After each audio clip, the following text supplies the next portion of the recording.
vous invite à fermer les yeux et à percevoir de cette couleur noire la blancheur qui en ressort.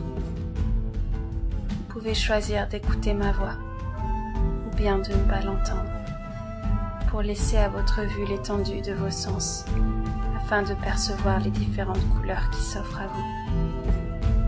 Certains verront du rouge, d'autres apercevront des couleurs bleuâtres et violettes, ou bien peut-être une blancheur intense. Certains ne verront rien, juste du noir, tel un néant dans lequel on nage, comme si cet océan s'était pollué de pensées noires et de cauchemars, si intenses que de cette obscurité on pourrait presque en définir notre couleur favorite. Comme si, en fermant les yeux aujourd'hui, on pouvait choisir d'apercevoir au loin une lumière différente, tel un arc-en-ciel qui viendrait apaiser nos cœurs un peu noircis. Et je ne sais pas quelle est la partie de votre corps qui va sentir la chaleur de cette lumière empoignée. Peut-être vos mains, votre nuque ou vos pieds. Ce que je sais, c'est que vous pourriez profiter de cet état pour laisser votre corps se reposer et se sentir plus léger, et laisser aller votre esprit un peu plus loin, comme pour s'évader. Et ma voix, telle celle du marchand de sable qui jetterait de la poussière magique pour vous endormir, viendrait bercer votre esprit pour vous emmener dans les plus beaux songes, ceux de vos propres pensées. Car tout n'est pas noir, et rien n'est blanc uniquement. La vie est un condensé de couleurs. Et vous savez, en général, plus vous écoutez ma voix, plus les choix qui doivent laisser faire le font facilement. Alors je vous invite à ouvrir la porte des oubliettes de votre inconscient, en laissant entrer par la serrure les messages cachés que cette histoire va vous donner. Il était une fois un homme fort. Enfin, c'est ce qu'il voulait montrer à tout le monde. Alors chaque jour, il se crée une carapace. D'une part physiquement, en allant à la salle de sport tous les jours, pour se renforcer, en soulevant ses poids si lourds qu'il s'infligeait sur ses propres épaules depuis si longtemps. Il cherchait toujours à devenir plus musclé, plus fort.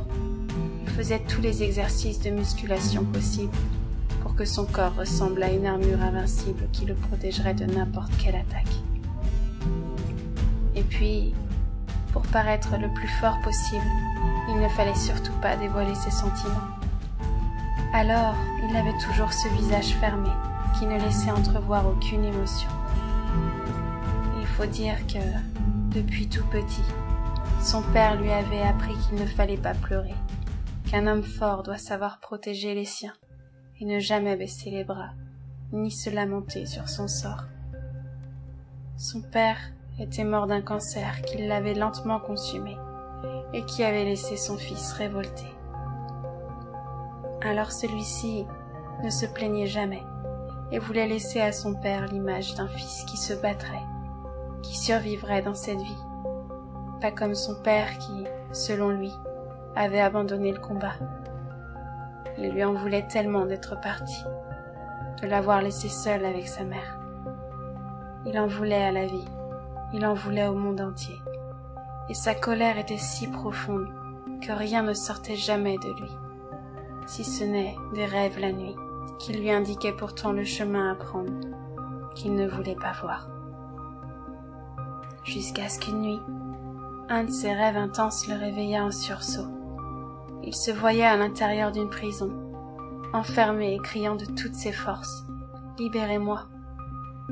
Le cri résonna si fort en lui qu'il se leva d'un bond dans son lit, et il vit en face de lui, au pied du lit, son père le regarder et lui sourire. Il crut d'abord qu'il continuait de rêver. Alors il ferma les yeux, puis les rouvrit. Mais le sourire de son père était toujours en face de lui.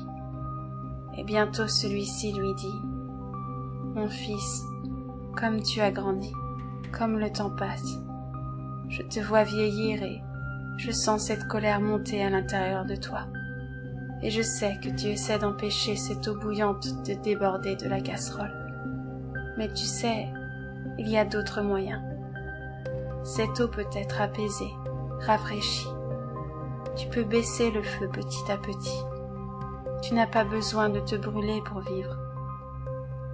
En fait, tu n'as pas besoin de lutter pour survivre, car tu n'as pas besoin de survivre pour rester en vie. Je suis désolée, mon fils. Je sais que c'est tout le contraire de ce que je t'ai enseigné quand tu étais petit. Mais tu sais, j'ai appris de mes erreurs.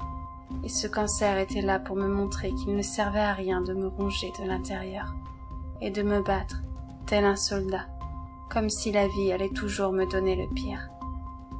Si j'avais reconnu mes faiblesses, si j'avais accepté mes émotions, si je les avais enfin exprimées, j'aurais pu alors voir que cette vie veut seulement nous montrer que chaque pas, chaque action nous délivre un message.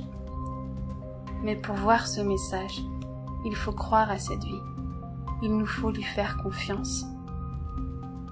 La vie sera toujours de ton côté, même si tu as l'impression parfois qu'elle t'en veut. Elle cherche juste à te donner le meilleur. Si une porte se ferme, c'est que d'autres fenêtres s'ouvriront pour toi. Fais-lui confiance, mon fils.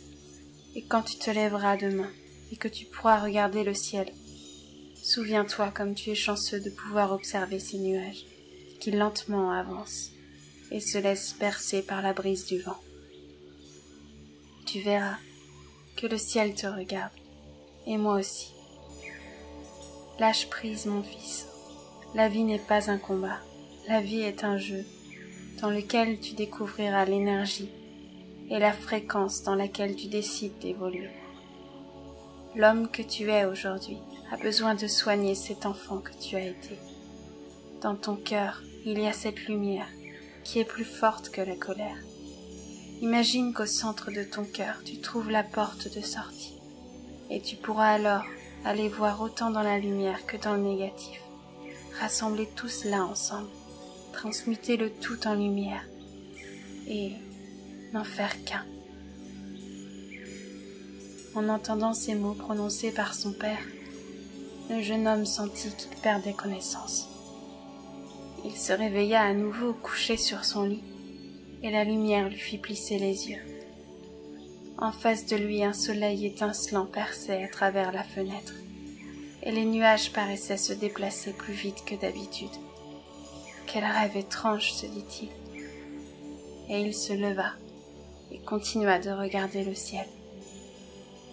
Rêve ou pas rêve, son père lui avait donné un grand message.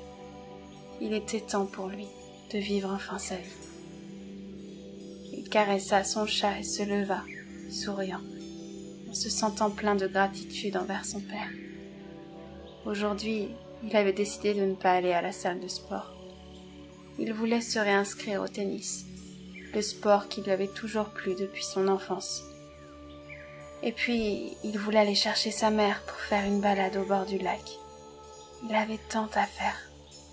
Il sentait en lui que l'eau si bouillante la veille était en train de refroidir.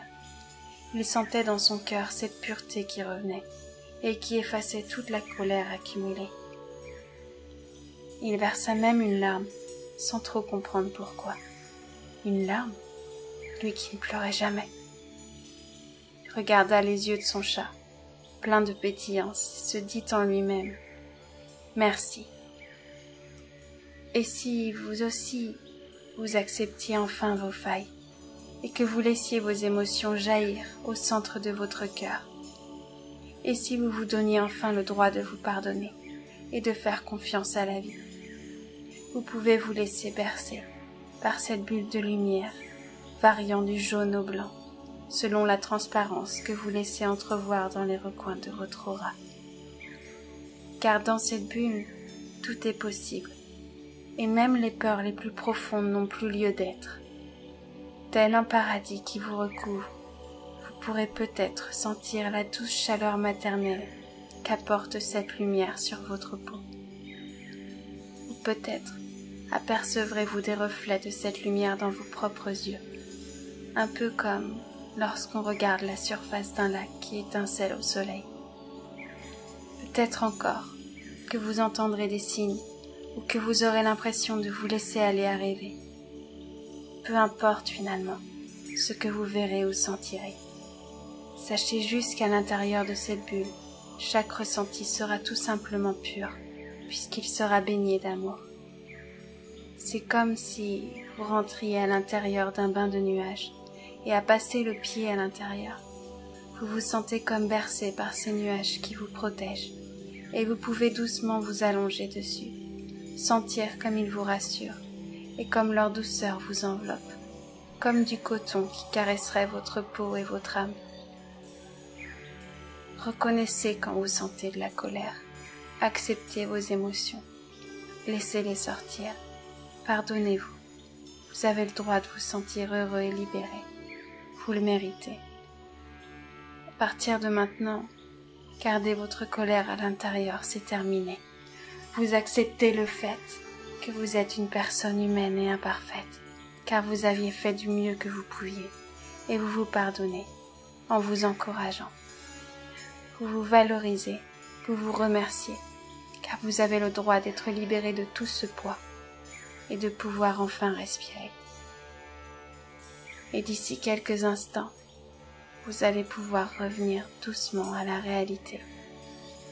Quand vous le souhaiterez, à votre rythme, vous pourrez rouvrir les yeux et revenir ici et maintenant, au moment présent.